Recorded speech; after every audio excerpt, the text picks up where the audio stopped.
Excellences, Messieurs les anciens présidents, anciens premiers ministres, chers amis Jean-Paul Carteron et distingués invités, Mesdames, Messieurs les ministres, c'est toujours difficile de parler en dernier, je pense que tout a été dit et en même temps essayer d'être très bref. Je suis là pour représenter le colonel Assimi Goïta qui est le président de la transition malienne. Je vous transmets ses amitiés.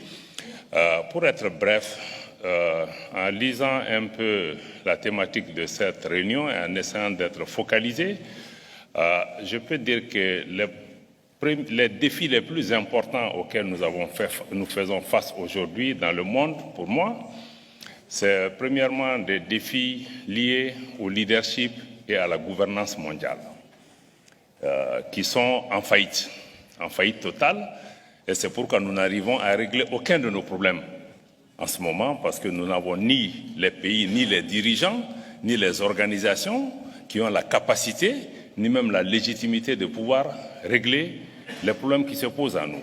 Et si je prends le cas spécifique du Mali, qui est aujourd'hui dans cette difficulté particulière, je crois que le problème du Mali est lié à une erreur géostratégique monumentale qui a été l'intervention occidentale en Libye, qui a été mal pensée, mal exécutée, l'objectif n'est pas défini.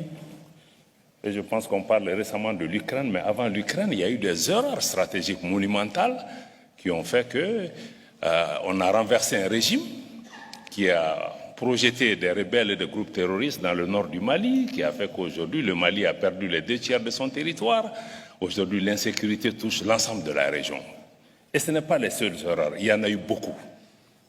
L'Irak a été attaqué sur la base de prétextes fallacieux, nous le savons aujourd'hui. Et ce qui s'est passé en Syrie, donc nous avons une répétition des crises qui se passent parce que nous avons une gouvernance mondiale qui a été dominée par des approches unilatérales qui nous ont amenés dans des problèmes que personne n'assume. Donc aujourd'hui, je crois que vraiment, si on veut repartir à la base, de mon point de vue, c'est de sortir de ce schéma d'agression, des réponses militaires, militaristes. Parce que toutes nos solutions, même par rapport à la gouvernance mondiale, c'est de favoriser les réponses militaires. Or, nous savons qu'aujourd'hui, en Afrique, notre premier problème, c'est notre jeunesse.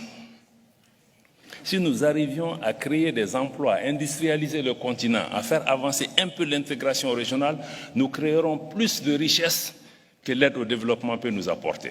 Et je crois que c'est ça la véritable prévention des conflits.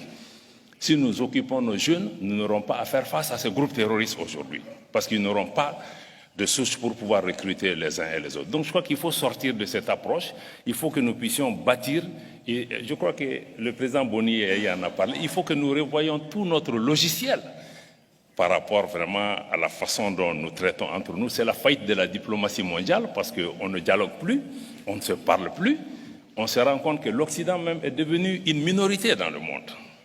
Il y a eu quand même des puissances démographiques et économiques importantes qui sont apparues, qui ne sont pas dans la gouvernance mondiale. Donc comment nous pouvons faire en sorte de pouvoir avoir une gouvernance mondiale qui soit plus inclusive, qui nous permette vraiment d'apporter une réponse. Donc sans vouloir être long, je crois que si on veut traiter avec l'Afrique dans cette gouvernance mondiale, il y a quelques éléments clés.